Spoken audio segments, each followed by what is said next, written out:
नमस्कार, Maheshwari girls PG college Jaipur, assistant professor sociology. आज आपके साथ सामाजिक समूह यानी सोशल ग्रुप टॉपिक को डिस्कस करूंगी। और ये टॉपिक यूजी में तो है ही, साथ में पीजी क्लासेस में भी ये टॉपिक कॉमन है। तो आइए शुरू करते हैं। सोशल ग्रुप यानी सामाजिक समूह। कि समूह यानी समूह हम जब सुनते हैं, शुरू से सुनते आ रहे हैं, उसका मतलब क्या होता है? जिसमें दो या दो से ज्यादा लोग होते हैं।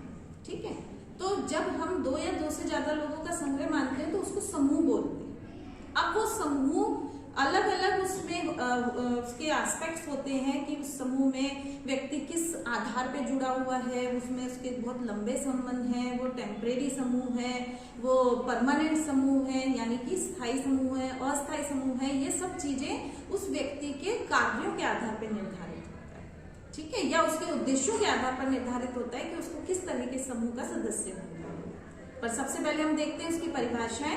तो बोगार्डस ने कहा था कि समूह जो होता है वो व्यक्तियों का संग्रह होता है, जिसमें वे व्यक्ति क्या करते हैं, विभिन्न उद्देश्यों के लिए अंत्यक्रियाएं करते हैं। अंत्यक्रिया का मतलब होता है, क्रिया तो होती है अपने आप में कि आपने एक व्यक्ति ने कोई काम किया, उसने हंसा, उसने गाया, उसने कुछ बोला, उसने खाना खाया, ये क्रिया होती है। लेकिन जब वो किसी दूसरे व्यक्ति के रेफरेंस में कोई काम करता है, फॉर एग्जाम्पल कि वो दूसरे व्यक्ति की मदद कर रहा है या उसको कोई नुकसान पहुंचा रहा है, जो भी कर रहा है, यानी वो कुछ सहयोगी प्रक्रिया कर रहा है या असहयोगी प्रक्रिया कर रहा है, वो सारी चीजें उसकी अंत्यक्रिया में आती है, इंटरेक्शन में। तो बोगार्डस ने ये कहा कि ये जो समूह है वो व्यक्तियों के कुछ उद्देश्यों के आधार पे अंत्यक्रिया का समूह होता है या संग्रह। ठीक है, ऐसे ही मैकाइवर और पेज ने भी कहा कि जब व्यक्ति सामाजिक संबंधों के कारण कोई संग्रह करता है या दूसरे लोगों के साथ अंत्यक्रिया करता है तो उसे सामाजिक समूह कहा जाता है। ठीक है, तो ये हमारी परिभाषाएं हो गई। ऐसे और भी व्यक्तियों ने अलग अलग बोली। कूले ने ये कहा कि ये व्यक्तियों का समूह होता है जिसमें कि व्यक्ति कुछ उद्देश्यों को लेके आपस में सहयोग करते हैं। ठीक है, आइए अब हम देखते हैं इसकी विशेषताएं। यानी जब एक समूह होता है तो उसकी कुछ अपनी विशेषताएं भी होती हैं। सबसे पहले उसकी विशेषता हम जो कहेंगे, यानी कि कोई भी समूह तब होगा जब उसमें व्यक्तियों का संग्रह होगा, यानी जब उसमें बहुत सारे व्यक्ति होंगे तभी वो समूह बनेगा, और खासकर उसमें दो या दो से अधिक व्यक्ति होने ही चाहिए। एक व्यक्ति समूह नहीं बना सकता। ठीक है, दूसरी उसकी विशेषता आती है कि जो समूह होते हैं उनकी सदस्यता ऐच्छिक होती है, ऑप्शनल होती है। आपकी मर्जी है आप किस समूह के सदस्य बने रहना चाहते हो और किस समूह के सदस्य नहीं बने रहना चाहते। तो ये कंप्लीटली ऐच्छिक होता है, ऑप्शनल होता है। तीसरी इसकी विशेषता है कि अब आप जिस समूह के सदस्य बन गए, वो जो समूह है वो उनके कुछ समान हित होंगे, उनके कुछ उद्देश्य होंगे। यानी कि वो जो समूह बनाया गया है, सपोज करो आप किसी स्कूल में, आप किसी कॉलेज में एडमिशन लेते हो, या आप किसी स्पोर्ट्स के किसी क्लब को ज्वाइन करते हो या कुछ और ऐसा कुछ करते हो, तो वहां उनके कुछ ऑब्जेक्टिव्स होते हैं, उनकी सोच होती है, उसको लेके वो चलते हैं। तो आप जब उसको जाके सोच समझ के आप उस ग्रुप को ज्वाइन कर रहे हो, समूह को ज्वाइन कर रहे हो, तो इट मीन्स अब आप उसके सदस्य हो और उसके उद्देश्यों का आपको पालन करना पड़ेगा, उनको पूरा करना पड़ेगा। ठीक है, नेक्स्ट विशेषता आती है कि समूह के सदस्य जो होते हैं वो आपस में एक दूसरे के प्रति जागरूक होते हैं, अवेयर होते हैं कि उनको ऐसा कोई काम नहीं करना जिससे कि उसके अन्य समूहों के सदस्यों को कोई नुकसान हो, क्योंकि समूह तभी तक रहते हैं जब तक उनके जो सदस्य हैं आपस में सहयोगी प्रक्रियाएं करते हैं, यानी कि एसोसिएटिव प्रोसेसेस करते हैं। यदि समूह के लोग आपस में एक दूसरे को नुकसान पहुंचाना शुरू हो जाएंगे, एक दूसरे के प्रति उनमें संघर्ष या जलन की भावना आ जाएगी, कुंठा की भावना आ जाएगी, तो वो समूह धीरे धीरे खत्म हो जाएगा, टूट जाएगा। इसलिए आपस में एक दूसरे के प्रति जागरूक होना बहुत जरूरी होता है कि ऐसा कोई काम नहीं हो जिससे कि उस समूह या समूह के अन्य सदस्यों को कोई नुकसान हो। ठीक है, फिर आता है कि वो आपस में एक दूसरे के प्रति सहयोग करते हैं। सहयोग होगा तभी समूह आगे बढ़ेगा। बिना समूह के कभी भी कोई भी समूह, चाहे वो शैक्षिक समूह हो, चाहे और कहीं का भी समूह, इवन परिवार भी बिना सहयोग के आगे नहीं चलता यदि परिवार के सदस्य भी आपस में लड़े। ठीक है, नेक्स्ट जो हमारा आता है वो है कि समूह के जो होते हैं उनकी सीमित संख्या होती है। अब ये डिपेंड करता है कि वो समूह किस प्रकार का है। यदि समूह कोई इस प्रकार का है कि उसमें थोड़े से लोग हैं, जैसे हम आगे पढ़ेंगे कि समूह जो है सदस्यों की संख्या के आधार पर भी होते हैं, तो वहां पे लघु समूह भी होगा, वृहत समूह भी होगा। यदि लघु समूह है तो उसके सदस्य थोड़े से होंगे। जैसे हम एक परिवार की ही बात करते हैं, अगर हम एक एकाकी या न्यूक्लियर फैमिली की बात करें तो न्यूक्लियर फैमिली या एकाकी परिवार में तो 4, 5 या मैक्सिमम 6 सदस्य तक ही होते हैं। लेकिन यदि हम उसको थोड़ा सा बड़ा एक जो संयुक्त परिवार होता है, ज्वाइंट फैमिली की बात करें, तो वहां पे 10-12 सदस्य भी हो सकते हैं। ऐसे ही जब हम उससे बाहर निकलते हैं, यानी परिवार से यानी प्राथमिक समूह से बाहर निकलते हैं और द्वितीयक समूह की तरफ जाते हैं, तो वहां पर सदस्यों की संख्या बहुत ज्यादा हो जाती है। तो ये डिपेंड करता है सदस्यों की संख्या के आधार पर कि कितने उसके सदस्य हैं, लेकिन फिर भी जो संख्या होगी वो सीमित होगी। जिस भी समूह के आप सदस्य हो उसकी कोई एक निश्चित संख्या होगी। संख्या थोड़ी ज्यादा या कम हो सकती है, पर वो एक निश्चित होगी, हम उसको काउंट कर सकते हैं, है ना, मापनीय है। फिर जो समूह जो बनते हैं उनमें उनके सदस्यों में आपस में प्रकार्यात्मक संबंध होते हैं। प्रकार्यात्मक संबंध का मतलब कि वो उस समूह के हर सदस्य का कर्तव्य होता है कि वो कुछ न कुछ कार्य करेगा। यदि हम एक छोटे से स्तर पे देखें, परिवार देखें, तो परिवार में सबके कार्य निश्चित होते हैं कि माता का क्या कार्य है, पिता का क्या कार्य है, दादा दादी का क्या कार्य है, बच्चों का क्या कार्य है, वो सब निश्चित होते हैं।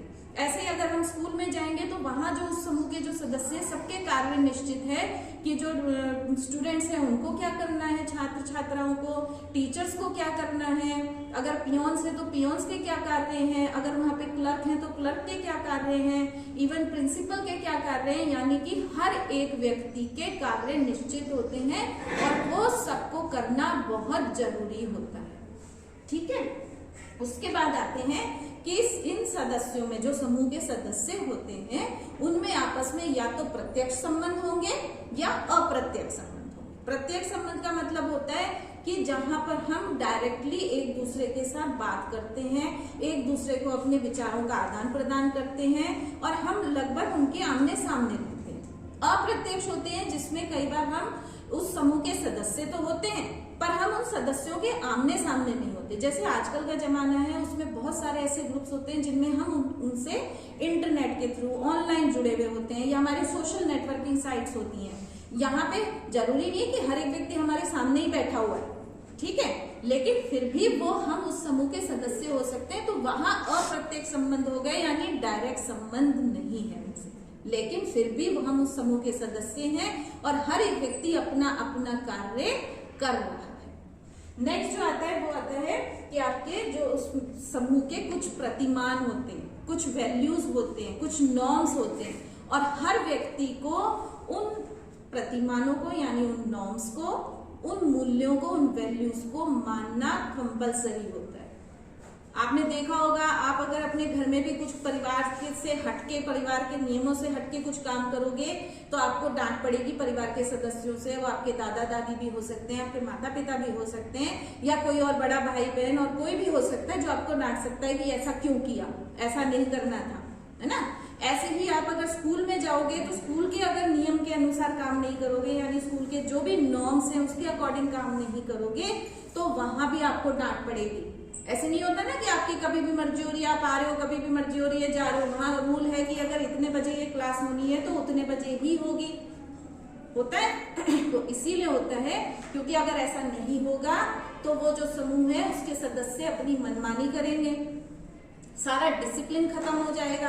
हर एक चाहेगा कि मैं अपनी सहूलियत के अनुसार काम कर लूं या अपनी सहूलियत के अनुसार कोई कक्षा को अटेंड कर लूं या और किसी जगह ऑफिस में भी आपने देखा हर जगह टाइम निश्चित हो, इस टाइम पे ही समूह के सदस्यों को आना है और इस टाइम पे ही जाना है।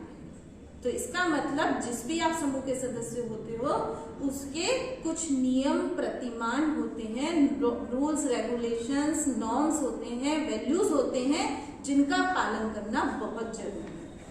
अब आगे हम आते हैं तो यहाँ आ जाता है कि समूह का वर्गीकरण कैसे होता है, यानी कि अगर हमें समूहों के प्रकार बताने हैं कि कौन कौन से समूह हैं तो वो कैसे बताएंगे, किस किस आधार पे हम उसका क्लासिफिकेशन कर सकते हैं। तो क्लासिफिकेशन के बेसिस हैं जिसमें पहला आपका क्लासिफिकेशन आता है सदस्यों की संख्या के आधार पर, अर्थात कि कितने सदस्य हैं। यदि उस समूह के सदस्य थोड़े से हैं, कम है, उसमें एक बहुत लिमिटेड संख्या है, तो उस समूह को हम नाम देंगे लघु समूह, स्मॉल ग्रुप। ठीक है।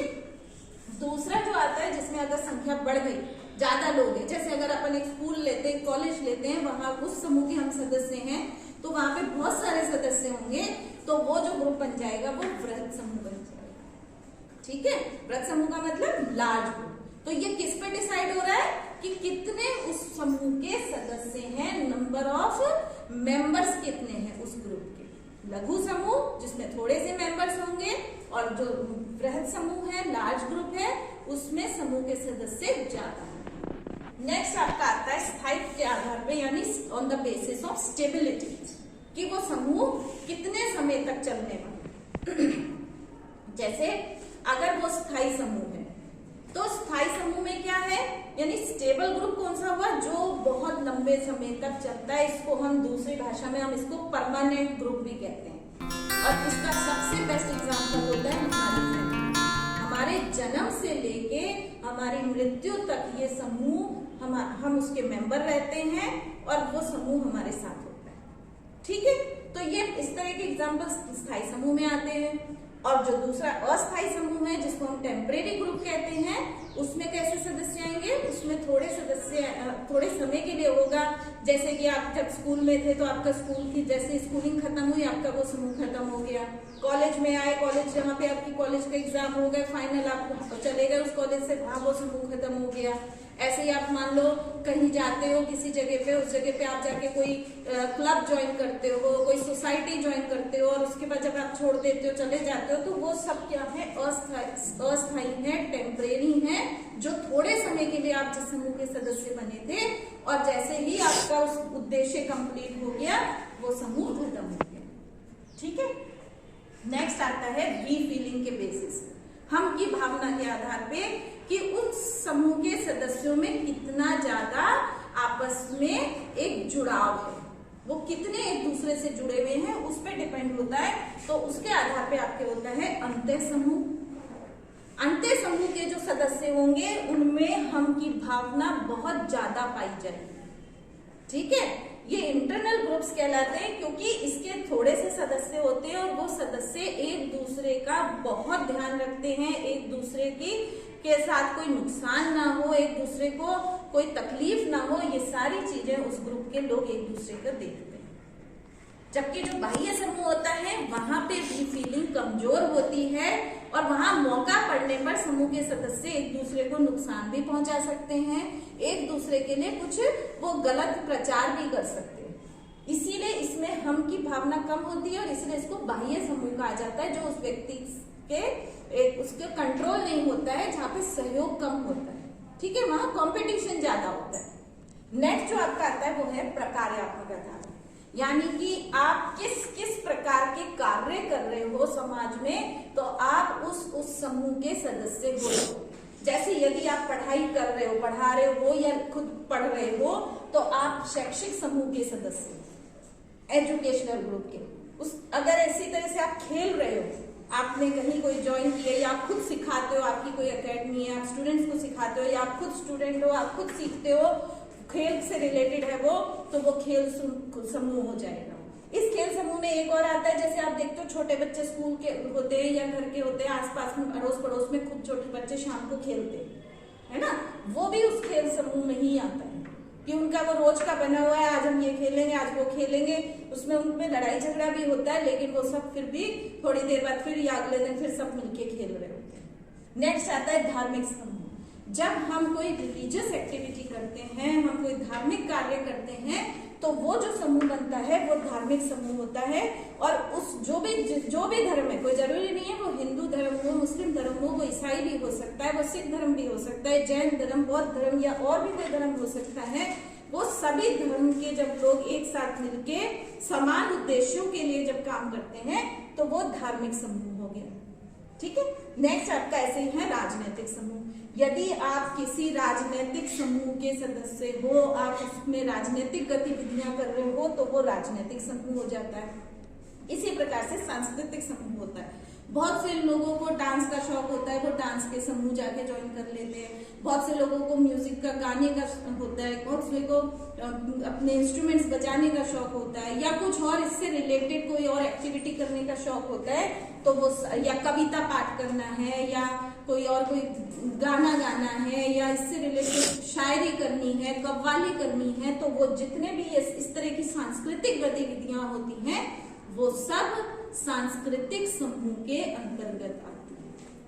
ठीक है, तो सांस्कृतिक समूह में कोई वो लिमिटेशन नहीं है, क्योंकि हम जो भी हमारी संस्कृति से रिलेटेड कर रहे हैं, इवन आपका कोई खाने से रिलेटेड है, खान पान से रिलेटेड कोई समूह है जिसमें आप अलग अलग कुछ डिशेस बना रहे हो या कुकिंग क्लासेस ले रहे हो, तो वो सब भी क्योंकि हमारी संस्कृति से ही जुड़ा हुआ है तो वो भी इसमें सांस्कृतिक समूह में आ जाता है। ठीक है, एक जो इन्होंने अगला बताया था वो था आकांक्षा के आधार पर, on the basis of aspiration. Aspiration का मतलब होता है कि एक व्यक्ति की एक कोई आकांक्षा होती है, कुछ इच्छा होती है कि अब उसको आगे क्या करना है, क्या बनना है। आपके दिमाग में भी होता है कि मुझे फलाने व्यक्ति की तरह मुझे कुछ बनना है। जैसे बहुत से लोगों के आइडियल होते हैं, कोई क्रिकेटर होता है, कोई फिल्म स्टार होता है, या कोई बहुत बड़ी ऐसी कोई सेलिब्रिटी होती है जिसके जैसा वो बनना, दिखना चाहता है या चाहती है। तो वो जो व्यक्ति जिस भी व्यक्ति या समूह से रिलेटेड वो चीज करना चाहता है, वो उसका संदर्भ समूह होता है। संदर्भ समूह जो था, इसकी अवधारणा सबसे पहले मनोविज्ञान विषय में आई थी, साइकोलॉजी में आई थी। ठीक है, वहां पर इसको लिया गया था कि व्यक्ति की सोच किस प्रकार की होती है, तो उसको मानसिक रूप से उसको जोड़ के देखा गया था कि व्यक्तियों के दिमाग में क्या चलता है, उसकी मनोवृत्ति किस प्रकार की है। ये सब पता लगाने के लिए ये संदर्भ समूह की अवधारणा दी गई थी, जो कि हाइमैन ने दी थी। ठीक है, तो सबसे पहले हाइमैन ने संदर्भ समूह की अवधारणा दी थी, जिसको रेफरेंस ग्रुप कहते हैं। लेकिन सोशियोलॉजी में इसका जो प्रयोग किया था वो रॉबर्ट के मर्टन ने किया था। उन्होंने कहा कि हर व्यक्ति जो समाज में होता है, उसको कहीं ना कहीं एक दिल में एक इच्छा होती है कि मुझे उस व्यक्ति की तरह बनना है, या मैं एक दिन ऐसा बन के दिखाऊंगा। तो वो जो व्यक्ति है या वो जो ग्रुप है जिसके जैसा वो बनना चाहता है, वो उसका मेंबर नहीं है, लेकिन वो उसके जैसे बनने की इच्छा रखता है, तो वो ऐसा जो समूह है वो संदर्भ समूह या रेफरेंस ग्रुप कहलाता है। ये इसीलिए उसको नाम दिया गया क्योंकि अभी वो बना नहीं है, लेकिन वो बनने की इच्छा रखता है। और कई बार होता है कि आदमी जब बहुत पक्की इच्छा कर लेता है, बिल्कुल मान लेता है कि अब मैं इसको करके दिखाऊंगा, तो वो आने वाले समय में उस ग्रुप का सदस्य बन भी जाता है। आपने जैसे बहुत सारे लोगों को सुना होगा, आजकल बहुत अच्छे टैलेंट शोज आते हैं, तो उसमें कई बार आता है कि मैं ना लता जी की तरह सिंगर बनना चाहती थी, या मैं मुकेश जी की तरह बनना चाहता था, या ऐसे क्रिकेट में आते हैं कि मैं सचिन तेंदुलकर की तरह क्रिकेट खेलना चाहता था, या मैं कुछ और कोई किसी एक्टर एक्ट्रेस की तरह बनना चाहता था या चाहती थी। तो वहां पे कई बार लोग बन भी जाते हैं, यानी उन्होंने उसके लिए जी तोड़ मेहनत की, उन्होंने खूब काम किया, उसके लिए जो कुछ कर सकते थे खूब प्रैक्टिस की, और आज वो उस ग्रुप के मेंबर भी बन गए। तो अब तो वो उसके मेंबर हो ही जाएंगे फंक्शनल आधार पे, पर अभी तक जो उनके मन में इच्छा थी, उसको बनना चाहते थे, वो संदर्भ समूह में आता है, रेफरेंस ग्रुप में।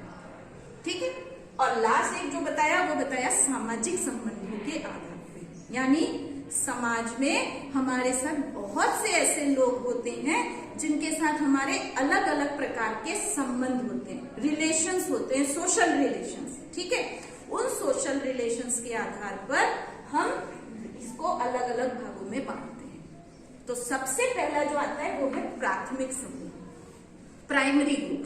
प्राइमरी ग्रुप क्या होता है?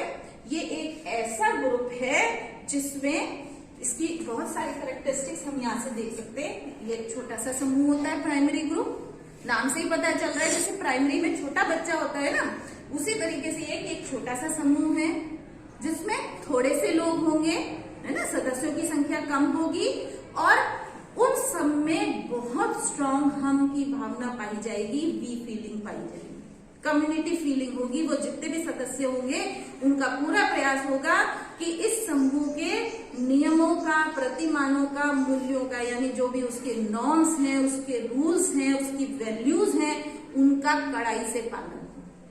इसके अलावा उसमें आता है कि वहां पे उन लोगों के बीच में आपस में डायरेक्ट रिलेशन होंगे, वो सब एक दूसरे को जानते हैं, उनको आमने सामने एक दूसरे के साथ रहते हैं, एक दूसरे की प्रेजेंस को महसूस करते हैं। उसके बाद क्या आता है उसमें कि उनमें इनफॉर्मल रिलेशंस होते हैं, अनौपचारिक संबंध होते हैं। मतलब उसमें आपको उस तरीके से नहीं जाना पड़ता कि जैसे आप स्कूल में गए तो आपको टीचर दिखी है तो आपको गुड मॉर्निंग, गुड आफ्टरनून करना पड़ेगा। ऐसे इसका जो प्राथमिक समूह का सबसे अच्छा उदाहरण होता है वो हमारा परिवार होता है। हमारे जो आपस में हमारे जो कुछ फ्रेंड्स होते हैं या छोटे बच्चों के जो छोटे छोटे ग्रुप्स होते हैं, इनमें हमें कोई फॉर्मेलिटी की जरूरत नहीं होती, हमें कोई टेंशन नहीं होती कि कोई हमारे पास आ रहा है तो हमें उसको खड़े होना है, हमारे से सीनियर है तो ग्रीट करना, आप घर में खड़े होके ऐसे मम्मी पापा को, ठीक है, जो बच्चे कुछ बच्चे करते हैं सुबह उठ के माता पिता के चरण छूते हैं बड़ों के, लेकिन उसके लिए वो कंपलसरी नहीं है। वहां पे उनको कोई उससे रिगार्डिंग पनिशमेंट नहीं मिलेगी कि आज तुमने खड़े होके मुझे गुड मॉर्निंग क्यों नहीं किया, नमस्ते क्यों नहीं किया, जो आगे दूसरे ग्रुप में इसकी बहुत जरूरत होती है, वो बहुत कंपलसरी चीज है। तो प्राथमिक समूह में इनफॉर्मल रिलेशंस हैं, अनौपचारिक संबंध हैं, जहां पर व्यक्ति को किसी भी चीज की जरूरत नहीं है कि वो फॉर्मेलिटी दिखाए। वहां पे वो जैसा बैठा है, जिस तरीके से रहता है, वो अपना एक नॉर्मल लाइफस्टाइल जीता है और अपने जो भी उसके कार्य हैं उनको पूरा करता है। पर यह जरूरी है कि उसको उस समूह के नियमों का, प्रतिमानों का, मूल्यों का ध्यान रखना पड़ेगा और उसके सदस्यों में आपस में सहयोग की भावना रहेगी। अगर एक व्यक्ति कोई काम नहीं कर पा रहा तो दूसरा व्यक्ति उसकी मदद कर देगा, है ना। जैसे आपको मम्मी ने कोई काम कहा, मम्मी ने कहा ये काम कर दो और आपने वो नहीं किया तो थोड़ा सा डांटेगी, लेकिन वो खुद कर देगी, उसके लिए पनिशमेंट नहीं देगी आपको कि क्यों नहीं किया, मुझे उसके लिए जवाब दो, ठीक है। अब दूसरा जो आता है वो है हमारा द्वितीयक समूह। ये समूह जो होता है ये बहुत बड़ा होता है, इसके जो सदस्य होते हैं बहुत ज्यादा होते हैं, यानी कि इस समूह के सदस्यों की संख्या बहुत ज्यादा होती है, इसलिए ये वृहत समूह में आता है, लार्ज ग्रुप में आता है। लेकिन इसकी क्वालिटी क्या होती है, एक कि जहां प्राइमरी ग्रुप परमानेंट होता है, स्थायी समूह होता है, द्वितीयक समूह अस्थायी समूह होता है। इस समूह के आप मेंबर कब बनते हो, जब आपको उस समूह की आवश्यकता है। आपको जब स्कूल की आवश्यकता है तो आप स्कूल में जाके आप उस ग्रुप के मेंबर बन रहे हो, उसके रूल रेगुलेशंस को फॉलो कर रहे हो, तो ये आपका वहां पे क्या हो रहा है, उस ग्रुप के आपने रूल रेगुलेशंस को फॉलो करने की अब आपने वो ले ली कि हाँ मैं इसको मानूंगा और अगर मैं कुछ भी इसके खिलाफ करता हूँ तो मुझे पनिश किया जाएगा, ठीक है। दूसरी चीज इसमें आती है कि अब वो जब ग्रुप का काम आपका उस ग्रुप से काम हो जाता है, अब आपने 12th कर ली तो अब आपको जरूरत नहीं है कि अब आप उस ग्रुप में ही बैठे रहोगे या उस ग्रुप के मेंबर रहोगे। अब आप नए ग्रुप के मेंबर बन गए, अब आप कॉलेज में आ गए तो वहां उस कॉलेज के ग्रुप के मेंबर बन गए, यूनिवर्सिटी में आ गए या कहीं और चले गए, आप कोई जॉब करने लग गए, तो अब आप उस समूह के सदस्य हैं, ठीक है। लास्ट जो है वो है अर्ध प्राथमिक समूह। अब ये क्या है, इसको इंग्लिश में कहते हैं क्वासी ग्रुप। ये ग्रुप दो चीजों से मिलकर बना है, यानी इसमें कुछ तो प्राथमिक समूह के गुण होते हैं और कुछ द्वितीयक समूह के यानी सेकेंडरी ग्रुप के, यानी प्राइमरी और सेकेंडरी का जो कॉम्बिनेशन होता है वो सेकेंडरी ग्रुप, ये क्वासी ग्रुप होता है। तो इसका मतलब प्राइमरी के हिसाब से क्या हुआ कि इसमें ये छोटा समूह होगा, सदस्यों की संख्या कम होगी, ठीक है, उनमें वी फीलिंग बहुत ज्यादा होगी, हम की भावना बहुत ज्यादा होगी, सहयोग जो है वो सबसे जरूरी इस ग्रुप का मोटो होता है, उद्देश्य होता है। क्यों होता है, क्योंकि ये समूह बनता ही इसीलिए कि उसके सदस्य जो हैं वो मिलके अब कोई काम करने वाले हैं। जैसे आपको सबसे अच्छा एग्जांपल दूं, सपोज करो आपके यहाँ से कोई एक ग्रुप है, वो कहीं दूसरे किसी कॉलेज में या दूसरे किसी स्टेट में जाके पूरे कॉलेज को रिप्रेजेंट कर रहा है और वो डांस का ग्रुप है या कोई एरोबिक्स का ग्रुप है या किसी गेम्स का है कोई, कि आपके स्कूल से कोई ग्रुप गया है जो वहां जाके क्रिकेट खेलेगा या बैडमिंटन खेलेगा, तो अगर उस ग्रुप के सदस्य मिलजुल के नहीं रहेंगे, है ना, अगर उनमें आपस में लड़ाई चल रही है, एक दूसरे को नुकसान पहुंचाने की टेंडेंसी चल रही है, तो वो ग्रुप कभी भी जीत के नहीं आएगा। आपने देखा हमारे देश से, हर देश से ओलंपिक्स के लिए आते हैं। ओलंपिक्स गेम्स होते हैं या एशियन गेम्स होते हैं या किसी भी तरह के गेम्स होते हैं, तो आप देखोगे पूरे देश में से बहुत सारे लोग अलग अलग स्पोर्ट्स के लिए चुने जाते हैं। फिर उन सबको इकट्ठा करके उनको ट्रेनिंग देके उनको जहां भी हो रहे वो गेम्स भेजा जाएगा। ठीक है, अब वो जब वहां भेजा जाएगा तो वहां अगर वो जाके एक साथ नहीं रहेंगे, भले ही वो पूरे देश में से कहीं से भी आए हो, एक दूसरे को वो मिलजुल के क्या कर रहे हैं कि उनको पता है हम आज से पहले एक दूसरे को जानते भी नहीं थे, लेकिन आज हम पूरे भारत को रिप्रेजेंट कर रहे हैं या हम पूरे राजस्थान को रिप्रेजेंट कर रहे हैं, तो वो सारे सदस्य एकजुट होके रहेंगे। वो सारी प्राइमरी ग्रुप्स वाली क्वालिटी दिखाएंगे कि चाहे कुछ भी हो जाए हम एक दूसरे का सहयोग नहीं छोड़ेंगे, साथ नहीं छोड़ेंगे। कोई तकलीफ आती है तो एक परिवार की तरह रहेंगे। पर क्योंकि वहां पे क्या है कि जैसे ही अब मान लो गेम्स खत्म हो गए या वो कल्चरल एक्टिविटी खत्म हो गई, अब सब अपने वापस आ गए और अब सब वापस डिस्पर्स हो गए, अपने अपने घर चले गए। वो बात अलग है कि अब उसमें से हो सकता है 2-4 लोगों का समूह ऐसा हो जो बहुत पक्का मित्र बन जाए, फ्रेंड्स बन जाए, तो वो आगे एक दूसरे के कांटेक्ट में रहेंगे, एक दूसरे से मिलते जुलते रहेंगे। उन्होंने अब प्राइमरी ग्रुप बना लिया, लेकिन अभी तक जो उस ग्रुप को हम कहेंगे वो क्वासी ग्रुप था, जो थोड़े समय के लिए बना था, और उस ग्रुप में दोनों ग्रुप्स की, प्राइमरी ग्रुप्स की और सेकेंडरी ग्रुप्स की क्वालिटीज आती है। तो इस आधार पर इसको क्वासी ग्रुप कहा जाता है या अर्ध प्राथमिक समूह कहा जाता है, जहां पर कि एक व्यक्ति अपने समान, एक मतलब कुछ व्यक्तियों का संग्रह होता है जो समान उद्देश्यों के लिए मिलजुल के कार्य कर रहे हैं, और जैसे ही उस समूह के उद्देश्य खत्म हुए, वो समूह खत्म हो जाता है, वो वहीं उसको समाप्त कर दिया जाता है। ठीक है, तो ये हमने आज पढ़ा कि कौन कौन से सामाजिक समूह होते हैं, सामाजिक समूहों की क्या विशेषताएं होती हैं, उनका वर्गीकरण किस किस आधार पर हो सकता है, ये सारी चीजें आज हमने सामाजिक समूह में पढ़ी। Thank you.